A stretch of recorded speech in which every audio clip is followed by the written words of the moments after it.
All right, here we go. I hope everyone had a great day. I'm getting ready to do 20 minutes this time, but all the other ones have been 10 minutes, but we're going to do my reading of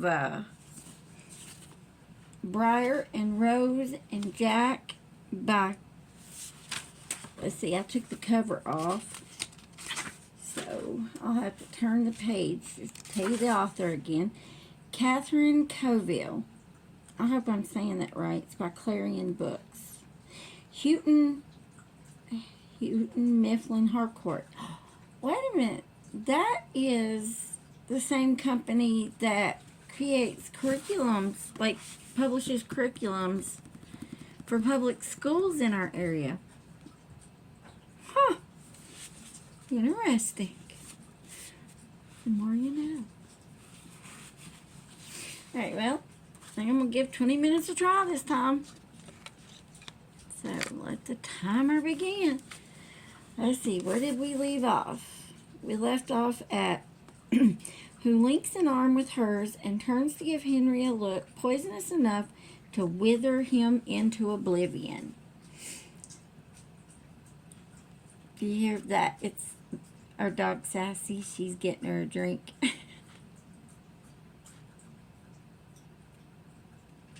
She's thirsty. All right, let's begin. The liturgy goes on. I'm going to look that word up. Liturgy. It's Liturgy.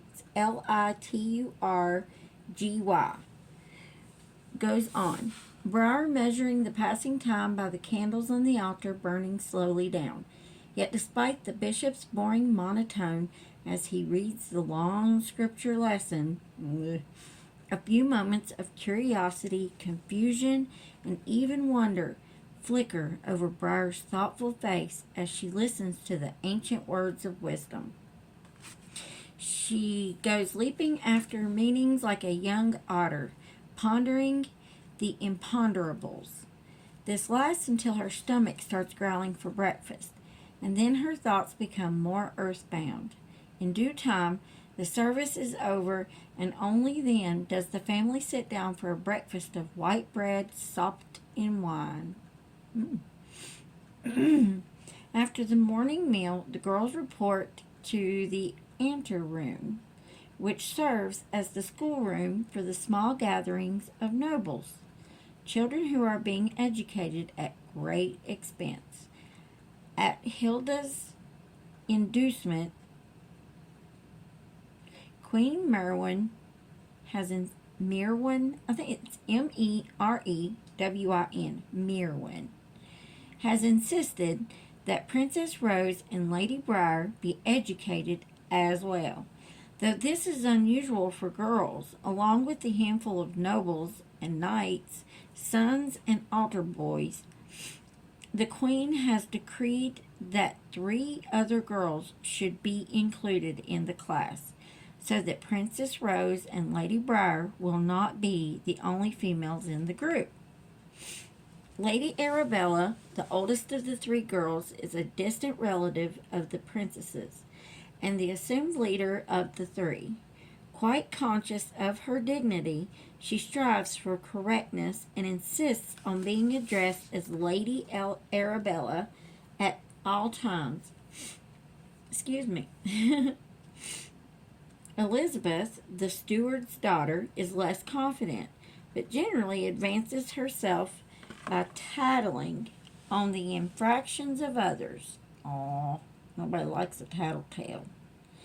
Jane, the head knight's daughter, goes along. Whatever the other girls do, whatever the situation, Jane follows like a lost puppy. Though all the girls in the class sit on one side of the room, Briar and Rose seldom pay the others much mind, being happily preoccupied with each other. Meanwhile, Hilda and the Queen watch over Rose's and Briar's progress closely. Reports of Rose are full of praise, but Briar's quick wit makes her a constant challenge for the uninspired bishop, who doubles as their tutor. Bishop Simon's reports of Briar are full of condemnation, for he has adored her since her birth. He sees in Briar's face a profound evil in the royal line, and therefore a curse on the entire kingdom. It only makes matters worse that she associates herself with the otherwise perfect Princess Rose. In his fantastic pursuit of perfection, the bishop has lost sight of his religion's teachings about love and compassion. He even preaches from the pulpit his mistaken belief that any deformity is a judgment passed on the wicked. Oh my, that is horrible. Some gentlefolk realize how wrong he is, but he is a powerful man, and they are afraid to contradict him. We all know I wouldn't be. If you know, you know. Many suffer his condemnation, but it is actually Briar's innocent tendency to correct the cleric's Latin that has spawned the foulest hatred in his hypocritical soul. Such presumption from one so far below him is simply not to be borne. He looks for opportunities for petty cruelty to her, and where there are none, he creates them. That's sad. Lady Briar, he suddenly thunders, hoping to startle her into a mistake. What is the sum of 32, 46, and 53? He speaks loudly and slowly to her, as if she were dim-witted. Briar pauses for a moment, and without using her abacus, totals the figures in her head and answers, 131. The old bully closes in and barks, "Stand up when you speak to me. Look at me. Are you sure? Think again. Are you asking me, or are you telling me?" He thrusts his face almost nose to nose with Briar's, and his eyes bore into hers. "Hurry now." As so often happens, Briar begins to suffer agonies of self-doubt and decides she must be in the wrong. She is only 9 after all. Oh, that's heartbreaking. And the bishop seems all-knowing. She tries again. 141, she squeaks. Bishop Simon turns his back on her while he subtly works with his abacus, then whirls to face her. "Aha!" the cleric cries, all but pouncing on the frightened child. "You are wrong. You will stand in the corner with the donkey ears on." The appearance of this leather headdress and the likeness of a donkey on Briar's head excites a general laugh and an especial sneer from the Lord Henry. The other boys in the class follow his lead in calling her names. Wow. And the bishop allows them to exercise their full creativity in this before bringing them to order and continuing with the lesson. Rose sits silently, helpless, but signs her camaradereship to Briar in their private language. She signals with 2 fingers up to indicate donkey ears and rolls her eyes towards Henry. Briar signs with her thumb up in an affirmative, somewhat comforted, though she dares not alter her outward expression of woe. She stands in her corner, wearing the ignominious ears as the bishop calls upon Jane. Though she is plotting, she is always an obedient girl, and because of this, the bishop favors her. Jane, the total of 32, 46, and 53.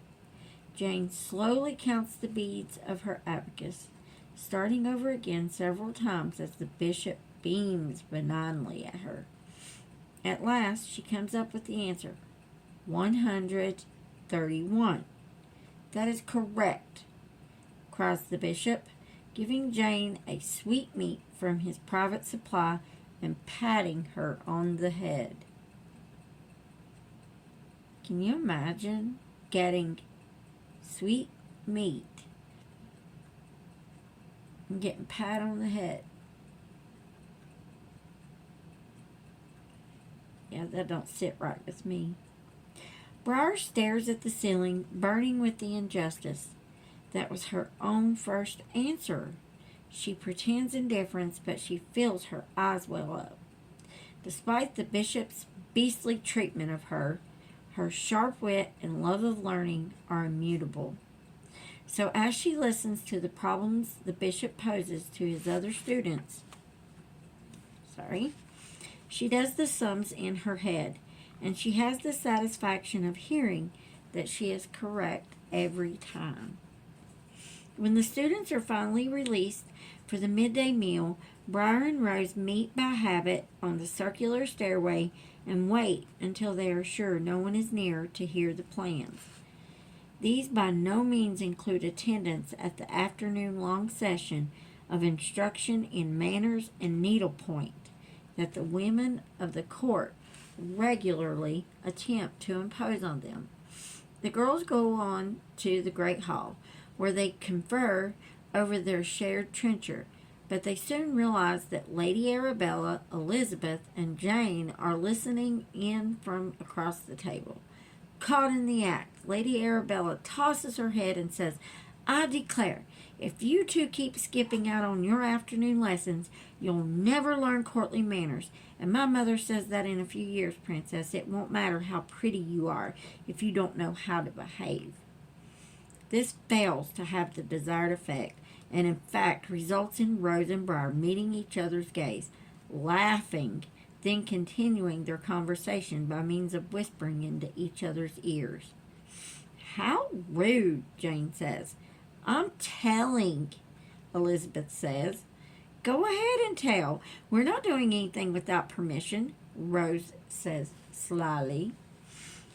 She and Briar excuse themselves before She and Briar excuse themselves before the nuts and cheese are served, and as a diversion to mislead the other girls, they head in the opposite direction from where they want to go. Once out of sight, they double back to by another route and so avoid being forced to join the adults in the solar. The embroidery and weaving room. Ooh, I love to weave and embroider. I love all crafts. They have decided to go see Hilda, whose wry observations and herbs and potions, I think I like Hilda, are ever so much more interesting than manners and needlepoint. Hilda does not do needlepoint, so they make their way to the topmost room of the North Tower, where she resides apart from the other women. Wonder why. You knock, urges Rose. "Why don't you knock?" Briar asks. "I'm never quite sure what to expect." "Well, she's my godmother. I'll knock." Briar raises her hand and gives a sharp rap on the door. From behind the door they hear, "Rats! Spoiled again!" and footsteps stomping toward them. It opens to reveal Hilda wielding a large drippy spoon and looking none too happy. "Oh, it's you two. Well, come in at your own peril. I'm busy right now with a new spell. It could have saved the kingdom if it works." The girls eagerly approach her work table to see what she's doing. Everywhere is the debris of countless experiments gone wrong. The table is covered with glass jars and containers of every shape and kind, some spouting foul color steam. Wonder what that smells like. Some bubbling and fizzing ominously. Some are lined up on racks and are filled with various hues of liquids and powders and dried herbs. Oh, I love dried herbs. They spill over onto the table amid little piles of ashes and assorted animal droppings. And in the center of the table, in a large stone bowl, lies a handful of straw in a puddle of melted butter. It's missing something, but I'm not sure what. Maybe something sweet, Hilda ponders, grabbing a sweetmeat. I wonder what a sweetmeat is. Does anybody know what a sweetmeat is? If I had to guess what a sweetmeat is I like Maple flavored bacon. Okay, anyway, where was I? It's missing something, but I'm not sure what. Maybe something sweet. Hilda ponders, grabbing a sweetmeat from a small container and plunking it into the center of the bowl. Now more yellow. Ah, marigolds. Perfect. Ooh, marigolds. Orange marigolds is the only marigold that a rabbit can have. The rest are poisonous. From a potted plant at her window, she picks a fistful of marigolds, whereupon she crushes them with a mortar and pestle. I love my mortar and pestle. And scrapes the result into her mix of yellow goo. Now, maybe one more thing, something liquid. Liquid gold. Ah, I have it. Behind her is a complicated cupboard with many small compartments and drawers. Among other things, in it are a number of eggs. That's Daniel. Yeah, he doesn't know I'm recording. Of all different sizes, some white, some brown, some speckled. Now which is which? She wonders aloud. She picks up a smallish brown egg and puts it up to her ear. Hello? Hello in there. Anybody home? She listens carefully for a minute, then says, "Oh, this will do nicely." Tapping the egg sharply on the edge of the bowl, she opens the shell and lets the thick yellow yolk drop into the brew. You got recorded. Now for the proper conjuration, and you're going on YouTube. Let's see. We must mix it and change it and make lots of it. Abracadabra, and behold, turn this mishmash